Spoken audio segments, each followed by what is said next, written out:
Hi everyone, welcome back to another episode of Banking and Crypto Guide. In today's tutorial video, I'm going to show you how to change Coinomi wallet's password. Watch the video till the end and don't forget to subscribe to our channel if you've not yet. Press the notification bell so that you'll never miss another upcoming upload from us. To change your password for Coinomi wallet, go and tap open your Coinomi application and make sure that you are inside your wallet. From the main homepage of Coinomi wallet, go and tap on the three lines at the top left hand corner and tap on your default wallet drop down. Click on manage wallets and all of the wallets that you have on your Coinomi will be displayed on the screen. Tap the three dots right next to the wallet you'd like to change the password for and tap on change encryption. Type in your password that you currently use for your wallet in the text box. After you do that, tap the next button at the top right and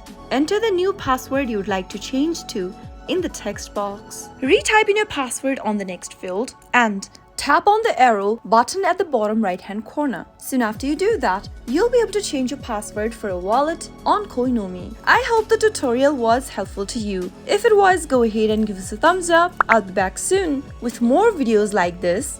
Thanks for watching.